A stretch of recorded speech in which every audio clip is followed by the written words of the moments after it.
This is Track 3 malware. The talk is Hardware Backdooring is Practical by Jonathan Broussard. Thank you, mate. Thank you for coming. Before we start, I will ask you to give a big applause to all the goons, the staff, the organizers. It's massive work, they've not been sleeping.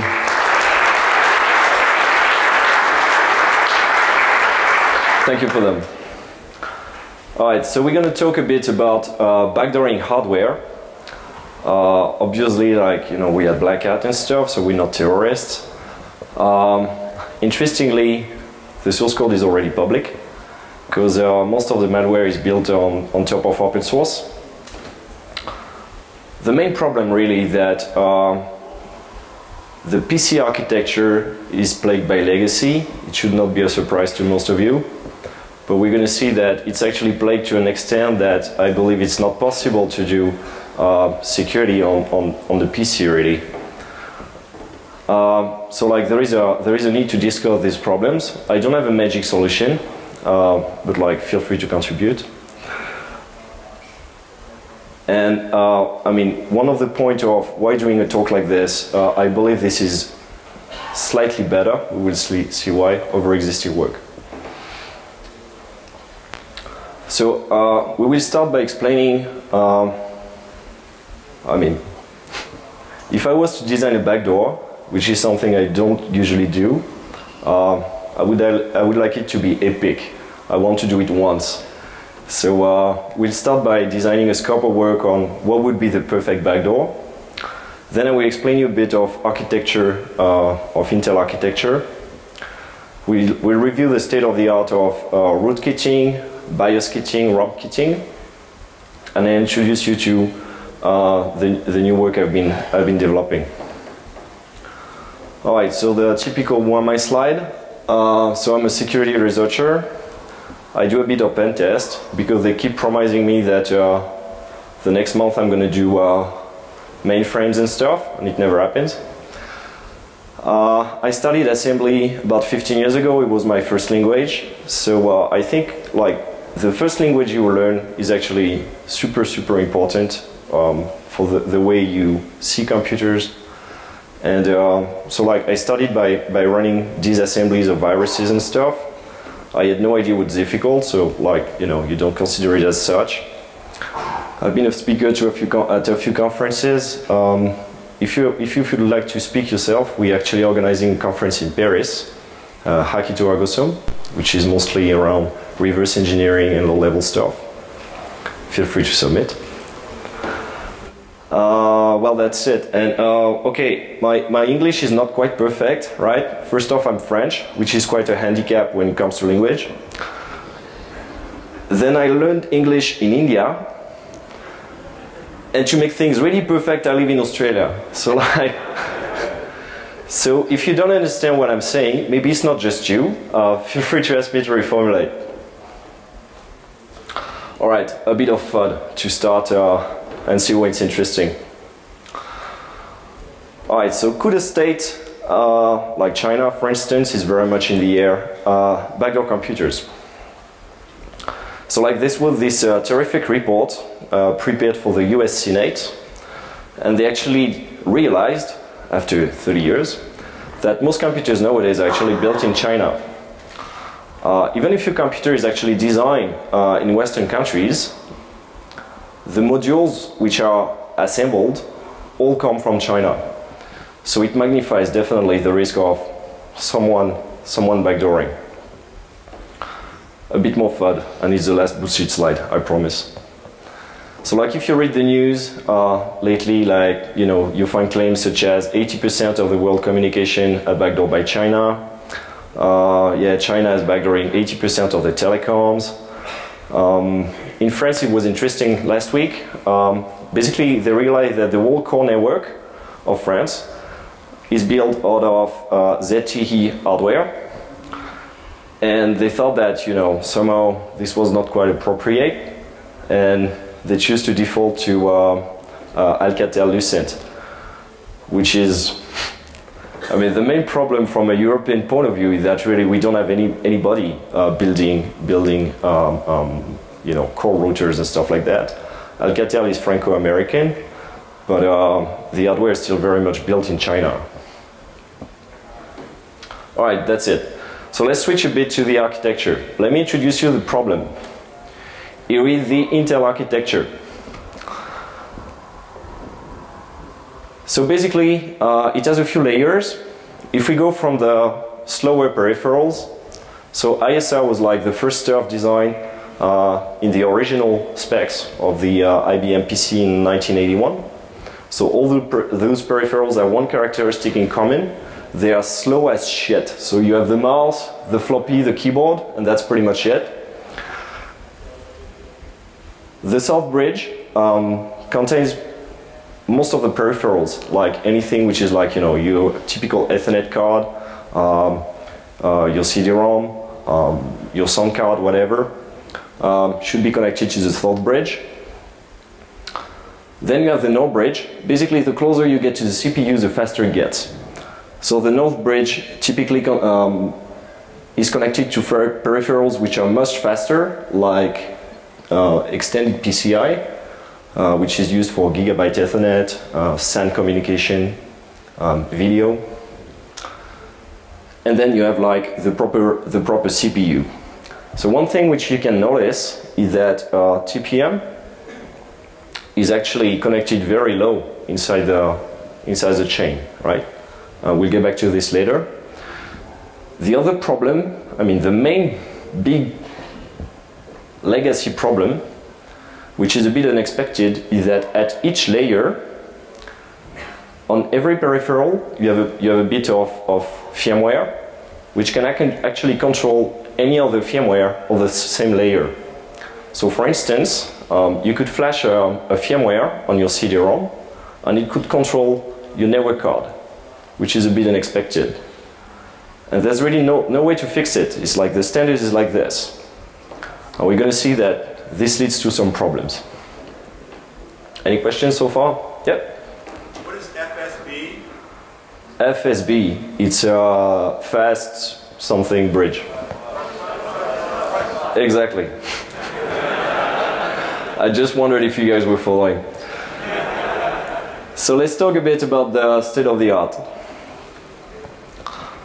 The idea of getting early execution is really not new. Like the first IBM PC virus, Brain, which was allegedly built in Pakistan, was targeting himself the master board record. In the 80s and 90s, like virtually every virus was acting this way. Then, with the appearance of internet, people started to switch to like higher languages, like, you know, to spread via email and stuff like that, which is a bit uneasy if you start very low level. So people started to spread like, you know, VBS malware and stuff like that. Then in 2007, so John Nisman from NGS resurrected sort of the concept of backdooring.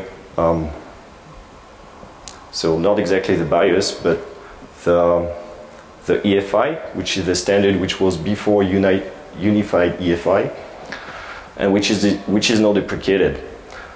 He inspired his work a lot from the work from EI, Bootroot, which was a bootkit. So it's not exactly a backdoor, but the idea was like to subvert the kernel by patching it on the fly to gain higher privileges. Then an amazing work from the guys from HackersSecurity in 2009. They did it the hard way. They said, all right, like, let's forget about the master board record. You know, if people change their hard drive or reinstall their operating system, you don't keep execution anymore. And they did it the hard way because they took a firmware from a BIOS, the Howard firmware. They identified the checkrooming routine. They patched it to introduce interesting functions, and they patched back the checksumming.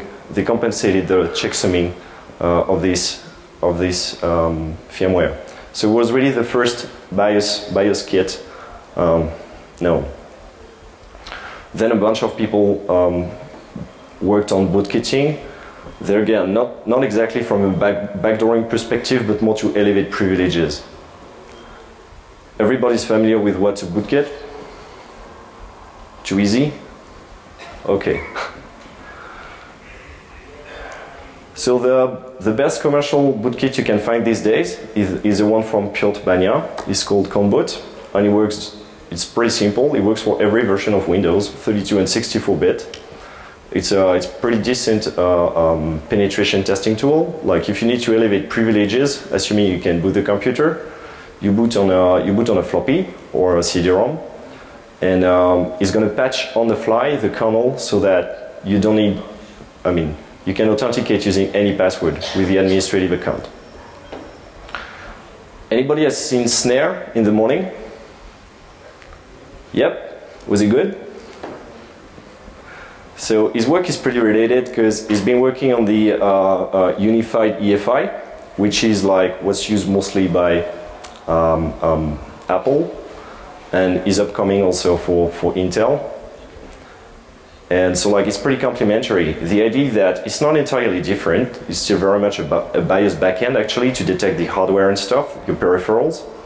But instead of having an interrupt vector table, you're using another set of API to interact with the hardware when you're trying to unpack a kernel in memory. All right, let's go for the meat. Okay, so let's say we want to do the super cool backdoor of the year. We want it persistent, like obviously not just persistent between reboots, but persistent as in even if you remove the hard drive and change it, even if you restart the operating system, even if somehow like you remove peripherals and you put other peripherals, or even if you actually flash the BIOS, we still want to be there. This is what I define as persistent. We want to be stealth. So I think this is pretty interesting. We're going to try to have zero hostile code on the machine, which leaves zero attack surface for an antivirus, if you think from a malware perspective.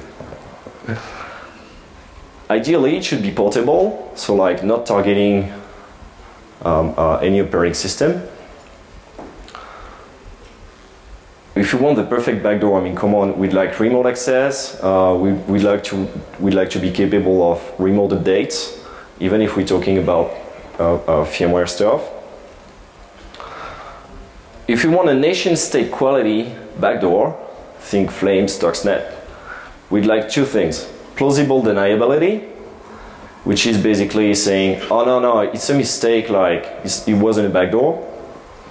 And non-attribution, which is basically, oh no, it wasn't me. Usually it's like, it wasn't me, it was China. Ideally, we'd like to cross network parameters. If we are to backdoor proper corporations and stuff, it's very likely that they will have authentication firewalls, they will have IDS, IPS, whatnot. So like, we'd like to get rid of all this problem at all. We'd like to have some degree of redundancy. There again, if say we want to infect the CD-ROM driver, the CD-ROM firmware, if for some reason the user decides to remove the CD-ROM and patch another one, not the proper disk, but like remove the physical peripheral and patch another one, we still want to be there. So we need some degree of redundancy. And needless to say, we don't want to be detected by antiviruses. Who works for an antivirus company? All right, Andrew, yeah. You do, actually. All right, so let's go to the design thing. So Rakshasa is built on top of free software. Who's familiar with Coreboot, for instance? Coreboot is awesome. It used to be called Linux BIOS. It's like, a BIOS is basically comprised of two things. You have the back end of the BIOS, which is responsible for doing the BIOS pulse and discovering all the peripherals. It's basically the first piece of software which is executed in memory on your computer. So like it's responsible for finding critical things such as the RAM, such as the hard drive, and all the other peripherals. Then the other half of a BIOS is like the front end, if you will. In the core boot language, they call it a payload. And I've been using CBIOS, but there are a few other alternatives with like better GUIs and stuff. The idea is that CBIOS will do only one thing. It's initializing an interrupt vector table so that you can actually program the hardware. IPXE is an extension of, it's an implementation of PXE and a massive extension of it. PXE is basically a standard which has been defined by Intel and IBM, I think, to allow remote booting. And it was using DHCP and TFTP. That's not really good enough for me. If I want the backdoor of the century, I don't want to be limited to TFTP. So IPXE provides massive network stacks at firmware layer. You have like a full TCP IP stack, obviously UDP, but you also have like upper layers. You can do FTP, you can do HTTP, you can do HTTPS, which is going to be interesting for us. And then we have a set of payloads, and I'll get back to this later. So the good thing about using free software, when you think about it, apart from portability, because Core Boot is working with 230 motherboards currently, I'd like to remind you that the state of the art is to infect one BIOS. It's the job from Core Security. All right, so then think about it. 230 motherboards. And I did not do the job. They deserve all the credit. In terms of non-attribution, if you think about it, most malware today, to date, contain like 99% of custom code. It's basically built from scratch. So it's super expensive. People do code reuse between releases, like, Dooku is borrowing from Stuxnet and whatnot, which in terms of non-attribution is not so great. If you're using open source software, you can definitely say, it wasn't me, it was public on the internet. So this clause is a given. And it's pretty cheap development for the result. Also, if you're using only open source stuff, which is legit, and they are legitimate projects using Core Boot, CBIOS, or IPXE, it's going to be very hard for an antivirus to distinguish a malicious version of Core Boot from a legit one. The only thing I did really on Core Boot was, with a few twists, was to patch the definition of printf to get rid of the, this is Core Boot, blah, blah, blah. From an antivirus perspective, the attack surface to detect this code as malicious is basically 0. All right, so let's go to how it works. So the idea is to infect multiple firmware inside the computer. The first one, which is like the obvious, you want to infect is the BIOS, because it's the first one to get executed. But basically, when the BIOS does its BIOS post, it executes every firmware to do initialization. And if we infect, for instance, the PCI-ROM of the CD-ROM, we get as early execution pretty much as the BIOS. We get executed on 86 real mode, because this is the mode the CPU starts on. And we are the only one in RAM. This mode does not support multitasking, right? So like you have access to everything in terms of resources. But maybe if the IOMMU is in place and is decent, maybe you can now write to some portions of memory. So the idea is like we're gonna flash the BIOS and we're gonna flash other PCI ROMs. Like I said previously, we can very well use IPXE, which is a network firmware, and flash a CD-ROM with this firmware. And it's actually very much going to work. So this is what's going to provide us redundancy. And even if the BIOS is somehow disinfected, for instance, because the user does his proper maintenance and decided to flash his BIOS to do like CPU updates or whatever, we still have early execution and we can patch the BIOS back. I'll get back to this.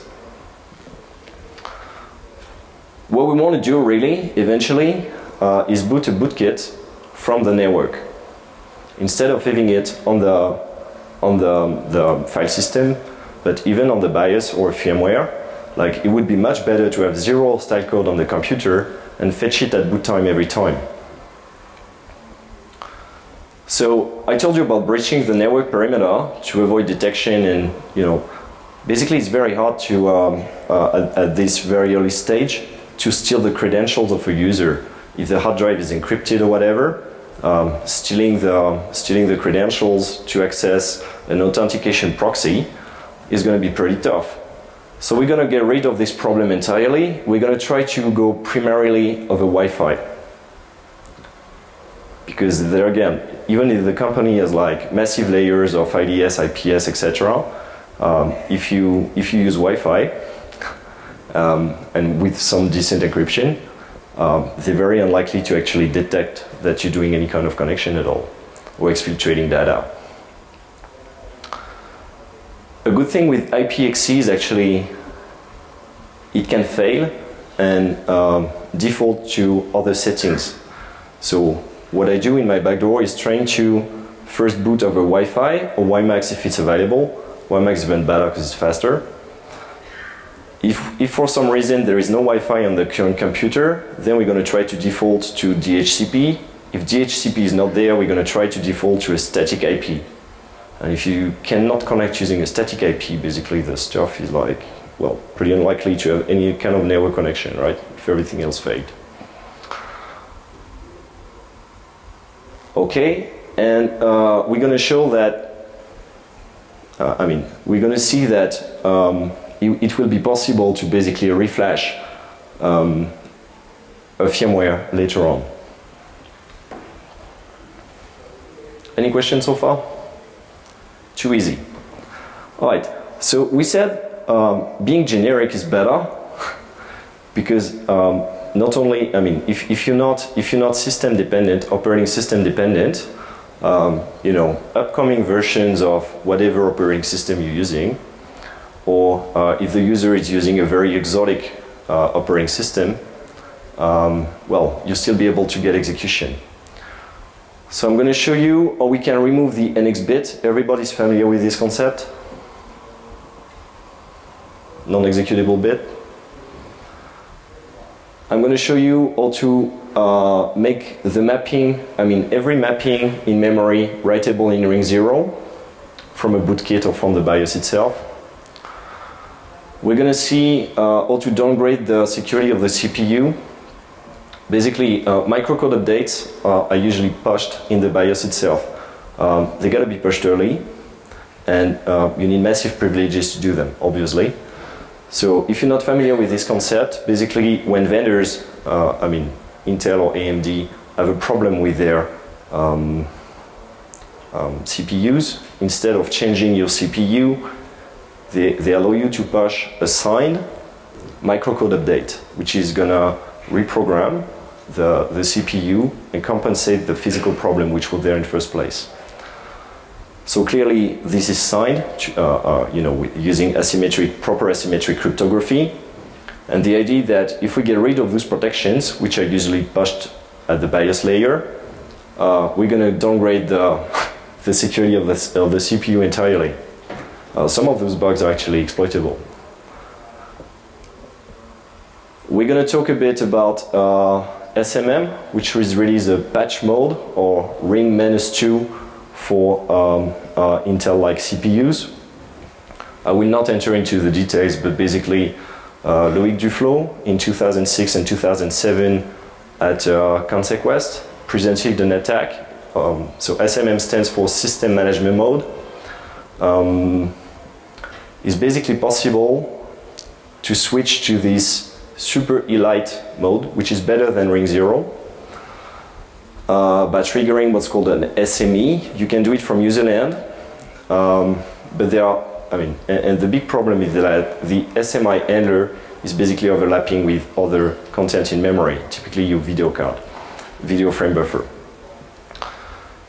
So BSDemon showed a generic exploit for it in Frac. So if we manage to get rid of those SMM protections, we get a local root, and it's a given. It's going to work whatever operating system you're using, because it's a physical problem. We're going to talk a bit about disabling address space layer randomization and a bit of bootkitting. The bootkitting part has been provided by Piotr Bania. I actually asked him, like, can you help? And he helped, which is cool. Okay, so how do you remove the NX bit? This is getting a bit gory, stay with me. Okay, it's, first off, every CPU doesn't have it. It's a model-specific register. So assuming you have the NX bit, the AMD 64 manual state that there is a specific bit in the EFER register, which is also a model-specific register. And if you flip this bit, you disable or you enable non-execution. So the fact of marking, I mean, historically, everything which was mapped in memory used to be executable, which is a terrible idea from an exploitation perspective. So they introduced this bit with the K6 generation in '97. So the idea is, like, we'd like very much to get rid of this stuff. So we can do it this way, assuming so I get back to how we get to bootkit execution, but assuming we can launch a bootkit, basically the idea is to use the CPU ID instruction. If you don't have the CPU ID instruction, your CPU is older than 97. So I will assume that it's alright, I don't care. So first off, we query, like, which is the higher function supported by the CPU ID instruction. The function is always provided in EAX. If we have something which is lower than 2000 something 1, then it's not going to be good enough, but there again your CPU is super old. If we do have this instruction, we query what are the processor information and feature bits, so which are processor specific, which you actually do support. And the one we're interested on is the bit 20 in EDX. CPU ID returns, I mean, the output of CPU ID is basically two registers, it's ECX and EDX. And assuming you actually do have the NX bit, we're just gonna flip the bit on EAX. So the whole thing is like the EFER register, which is actually C000080. So we're gonna read this MSR into EAX. You don't do MOVs with model-specific registers. You do this weird thing, RDMSR, right? So this is gonna load the content of the EFER register into EAX. We test if the 11th bit is there, the one corresponding to NX, and we reset it and write back to the register. So the net effect is to disable NX. Any question? Too easy. Okay. This is something which is actually, I mean, the fact of changing permissions in ring 0 is actually something pretty common. If you saw Dan Rosenberg's exploit last year, his remote kernel exploit on X25, he was actually using a trick like this. So the idea there again, by the manual, the Intel manuals,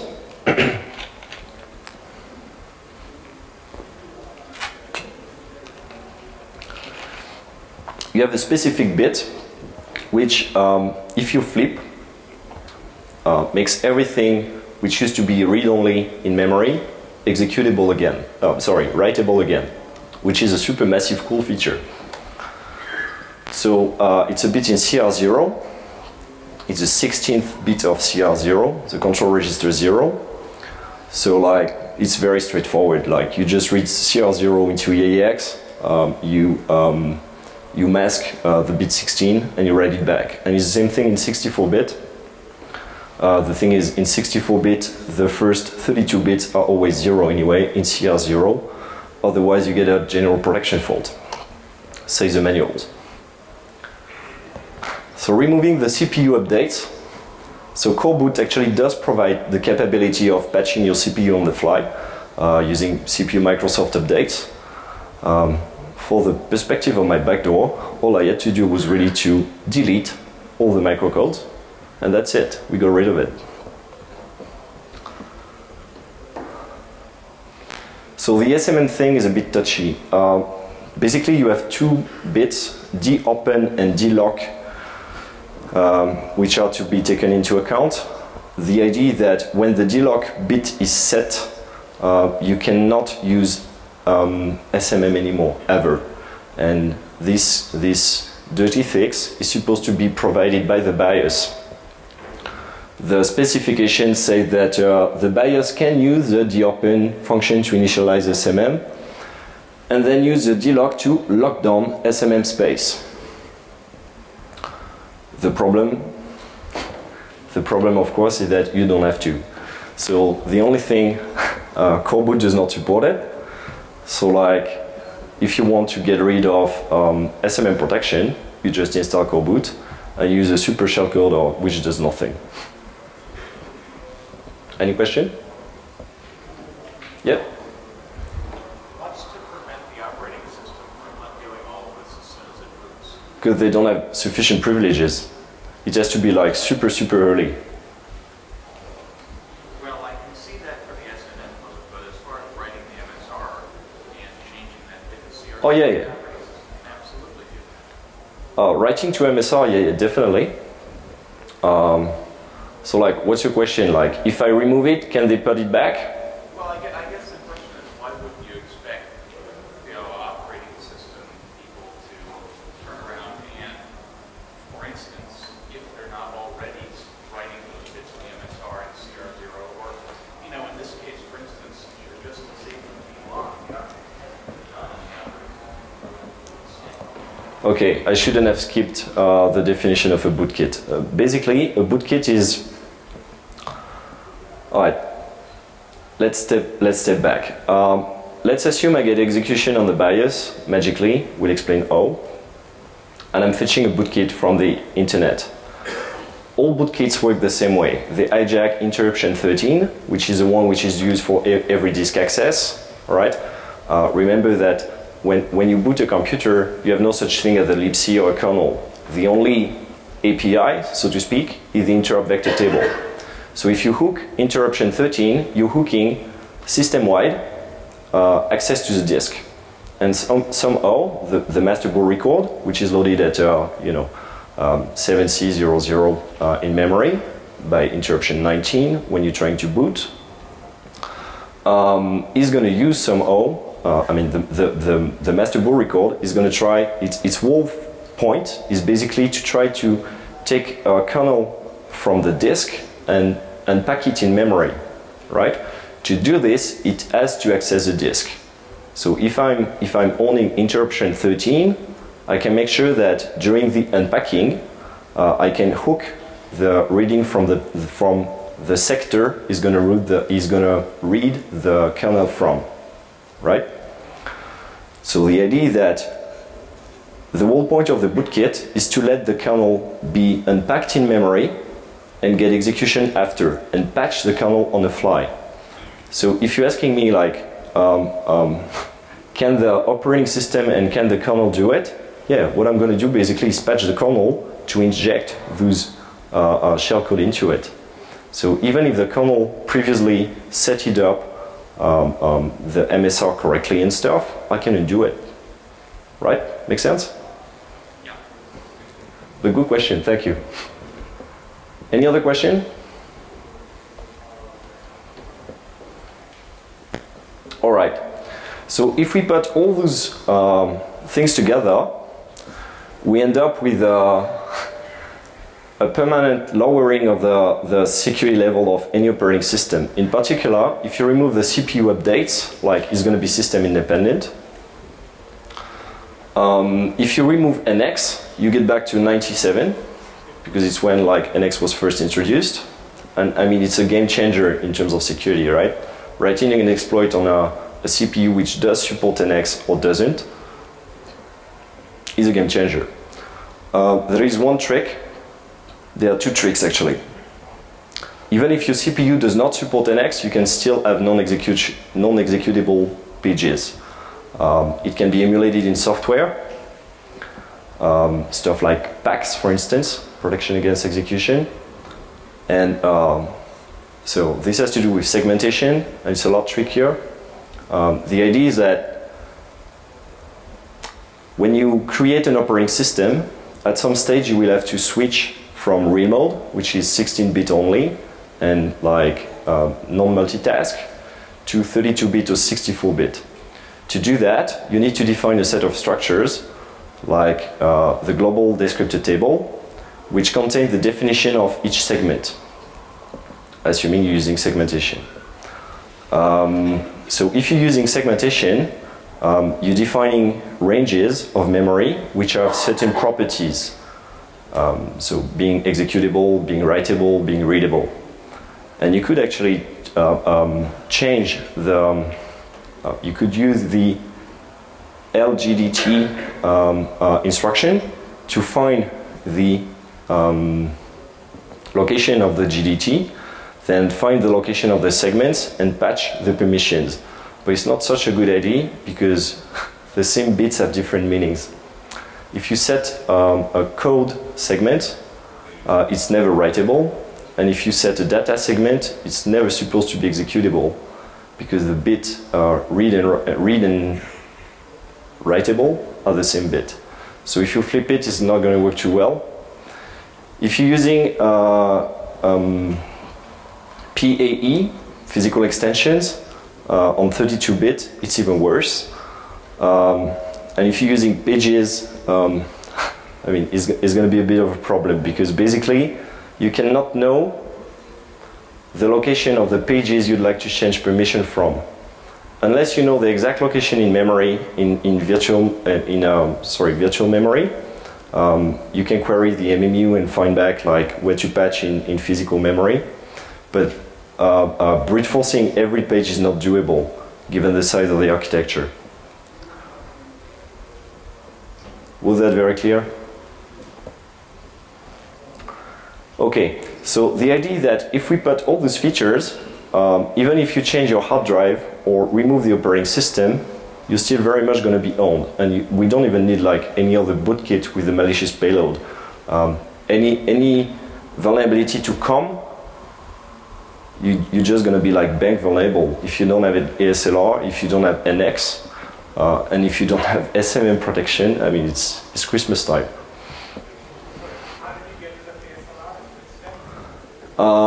It's a good question. I skipped that one. I forgot that one. I suggest you read the white paper. You'll be the one. Basically, for Windows, it's been identified by Kumar and Kumar where the seed for randomization is located. If you patch it with a static value, the mapping is going to be repeatable. If you think about it, for any operating system, the seed for randomization cannot come from user land. It has to come from kernel land. So if you patch the definition of this seed to be a static value, the mapping is going to be always the same thing. Yeah. Some people are paying attention. Thank you. Okay, the remote payload thing. We'll do some demos. Don't worry, it's coming. So the idea that you know, even if today Conboot is capable of bootkitting, say Windows 7 on 64-bit or 32-bit or whatever, Windows 8 is going to be coming. We don't have the final release, and we'd still like to be able to own it. Like if I take the pain to backdoor your computer today, I want to own you for the 3 years to come or something. So we definitely need a way to update, remove, or reflash the firmwares, which is going to be a lot trickier than expected. So if we only infect PCI firmwares and fetch the malicious code from the internet every time, we effectively don't leave any trace on the file system. The code we're going to put on the motherboard is not actually hostile per se, it's just like a slightly modified version of core boot. The file which is actually modified is a configuration file for IPXE, which tells it, alright, you're going to do an extension of a PXE boot, so boot from the internet. And the only parameter which is changing is basically like the URL you're going to boot from. So like to skip the magic, we're actually going to boot an operating system from the internet over HTTPS, and if possible over Wi-Fi. And there again, if there is no Wi-Fi, we default to Ethernet, I mean DHCP, and if DHCP is not there, we can try a bunch of static IPs.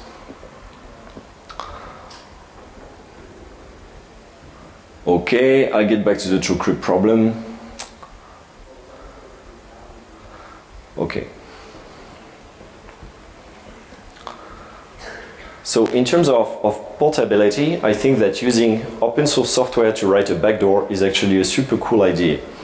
I mean, if I had to myself port stuff for 230 motherboards, I mean a BIOS which is accepted by 230 motherboards, a lifetime would not be enough. So benefiting from the work of people who did like all the gory work of doing the hardware reverse engineering to get the portability done is just a massive help. The modularity of core boot is also awesome. You can put PCI firmwares, so a firmware controlling a CD-ROM. You can embed it directly inside the BIOS, which is not supposed to be. I mean, like, you give it like drivers for your network card, drivers for your CD-ROM, you make a single firmware out of it, you put it in your BIOS, and the BIOS is able to control everything without even requiring the help of the original firmware, which is located on the motherboard. So this modularity is very precious. And I explained that in terms of network stack, the fact of using IPXE is a massive help, because you don't have to recode yourself, say, an IP stack in real mode or in protected mode. So strictly speaking, the BIOS doesn't have to execute only in real mode. It can switch to protected mode. Provided it gets back to real mode when it gives back execution to the master boot record. And this is actually the trick that both core boot and IPXE are using, because it's a lot easier. You have proper multitasking. I mean, if you want to do a network stack, think about it. If you need a notion of timing without multitasking, is basically possible. You're going to wait for packets forever, or timeout or whatever. Implementing a timeout is just not possible without multitasking, I guess, unless you do something like waiting for physical interrupts, which is going to be super ugly and not reliable. All right, thank you for staying until now. We're going to do the magic demo of death. So that should be pretty interesting and show you how everything works.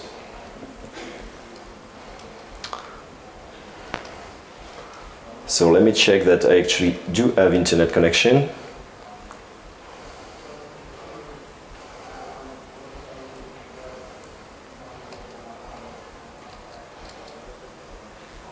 Oh, sorry, Andrew. I meant Microsoft. All right. Seems like it works. Let me check if there is no like authentication with the over HTTP for. Yeah, no, it's cool. Okay, we have access to the internet, so I'm gonna kill this stuff.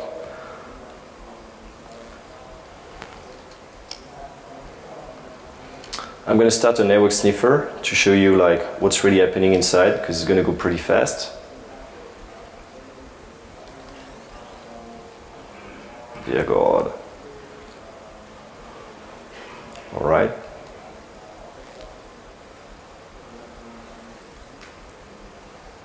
So I'm going to sniff on any interface.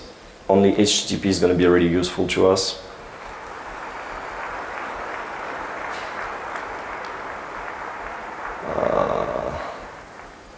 Okay, the command I'm going to be using, so like I could show you on a proper motherboard, but it wouldn't be too visual. We could not sniff packets, etc.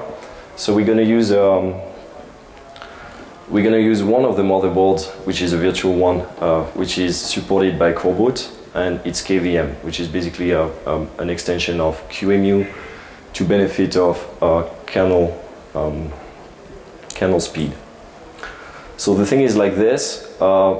We're going to just boot another BIOS instead of the normal KVM one, which is a rakshasa.bin. Okay, we start in full screen, we need network, and the real disk we're actually booting is Windows 7.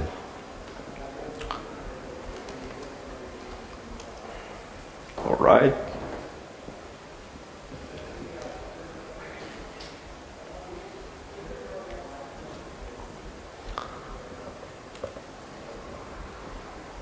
Can I ask someone innocent to come and type my admin password? Andrew, do you know my admin password? 123 ABC. How do you know? Your friend. Oh, come on.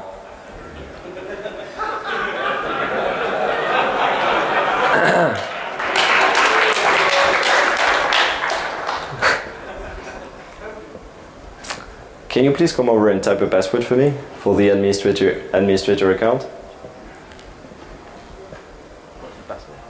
What's the password? Well, that's the whole point, right?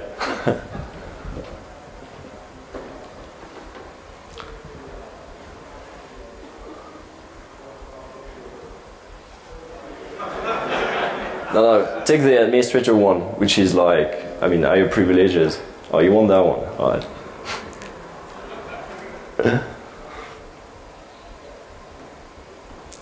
Dude, you guessed it. Awesome, awesome. Can you redo it? Like, can you exit and log as a proper system administrator?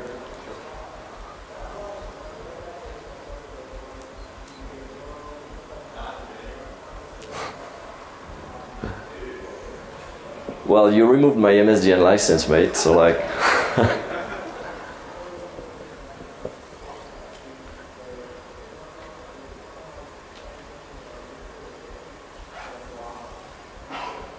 Okay, so it works too.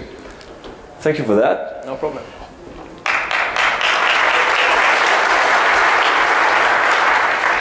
Wait until we look at the packets, come on. All right.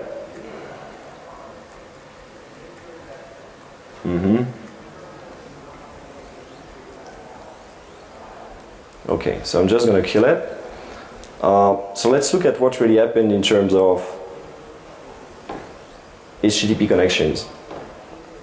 So first off, the BIOS itself tried to connect. I'm going to show you the configuration file later on to correlate this data, but like the BIOS itself tried to fetch a page which she's called like ads blah blah blah. It's a JPEG, but it's actually sending a bunch of dodgy parameters like an IP address, a MAC, and a gateway, which is a bit like suspicious.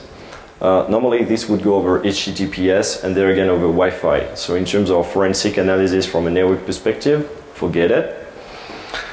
And this, so it's actually not an image, it's another IPXE configuration file. So the main configuration file, which is embedded in the firmware in the BIOS, is fetching another one from the internet because it's much easier to maintain. So it's telling him blah blah, so all this stuff is commented. It's telling him, all right, you're gonna fetch a kernel on an initRD, much like Linux really, from PMCMA, which is a website which is very much online.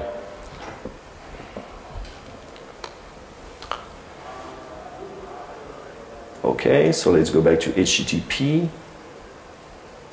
This is the stuff in question. Alright, so it actually did fetch the stuff from pmcma.org. Here it's a memdisk, so it's like you have two parts. One is like a kernel, and the other one is like the payload itself. So this is a kernel which is really memdisk, like just slightly modified, to boot the bootkit itself. And the bootkit, the proper bootkit is actually here, right? Okay, I'm going to show you the configuration file and we're going to trick it a bit. I won't have time to show you like if enough of what I had prepared, but it doesn't matter.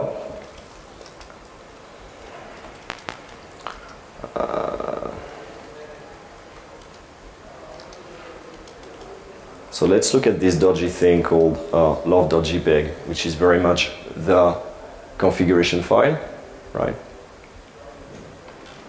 It all makes sense. Just a bit of, I mean, we have to talk a bit of mitigations before I let you go. So I told you before that TPM is a passive ship, which means that if you have a bootkit and you're attacking a hard drive which is fully encrypted and stuff, if you don't want the data, you don't have to use a TPM. And it's not working, say, like game consoles, where the cryptographic chip embedding the cryptographic keys is actually active. And if you don't use it, the stuff just doesn't boot. So this is a bit of a problem.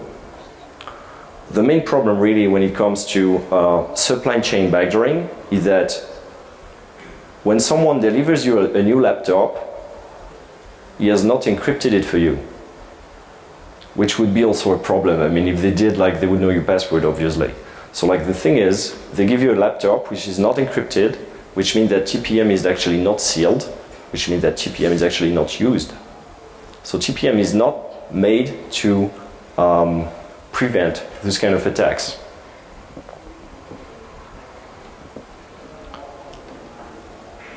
How about antiviruses? I very much think that antiviruses, especially on servers, yeah, is a bit like putting lipstick. I know that many of you actually work for antiviruses, so I wanted to show you some love. Alright, this is the default conboot floppy, which is 3 years old, and I submitted it to VirusTotal. There again, this is the only piece of active malware, the stuff we're fetching over HTTPS and Wi-Fi every time when we boot. So detection ratio is 2/43. And if we pack it with LZMA, which is like the standard packer for the Linux kernel, for virtually every BIOS in the universe, the detection ratio is of 0.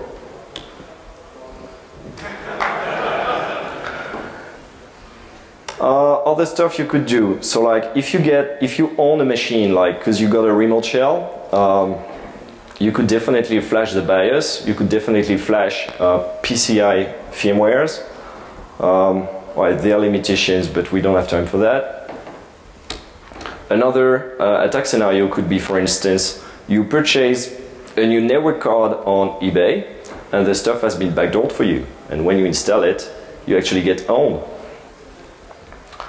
You can even like backdoor data centers, because you can backdoor VMware. I haven't checked if it works with Hyper-V. Can you define your own firmware with Hyper-V?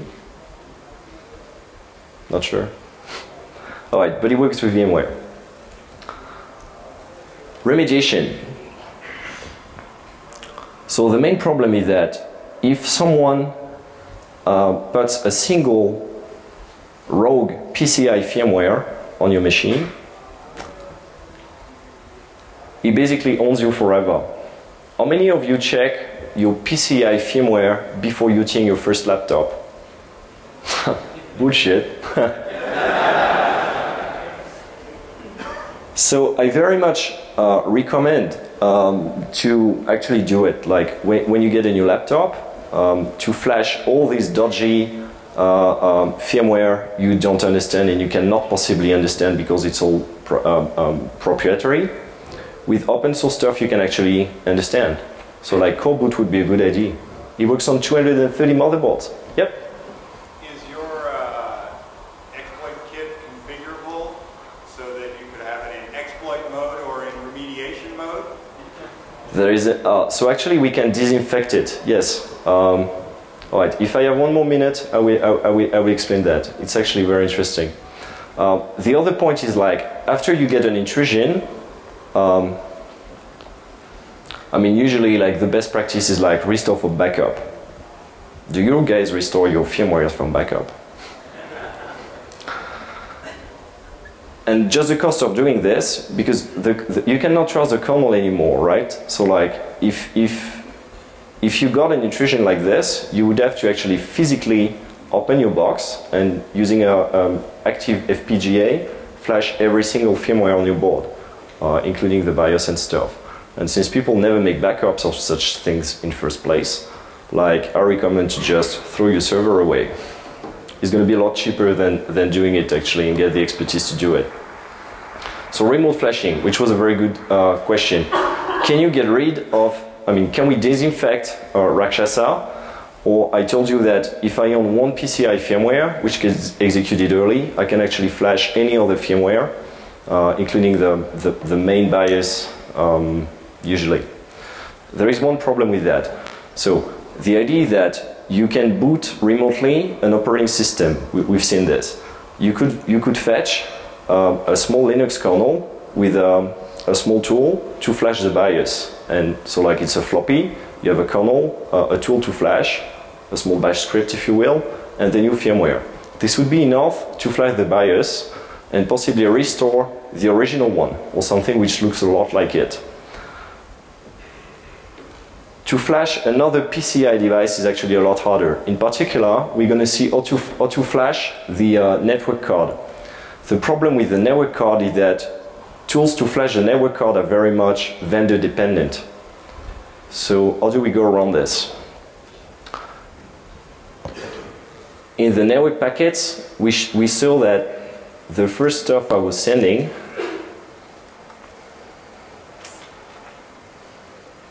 actually contain information such as my MAC address. And this is a feature of IPXE. If you look, it's not hard-coded. It's coded like this. Like you have net IP and MAC equals. All right, so it's a macro inside IPXE and it's very much fetched dynamically. Yeah, I'm coming. So if I have the MAC address, I know the vendor because like I know the WIN number, and from the WIN number I can deduce a vendor and send back as a payload a tool which is targeted to flash exactly this firmware for this vendor. It's actually supported by IPXE, so it's not a dirty trick. We don't have time, you sure? All right. Thank you for coming.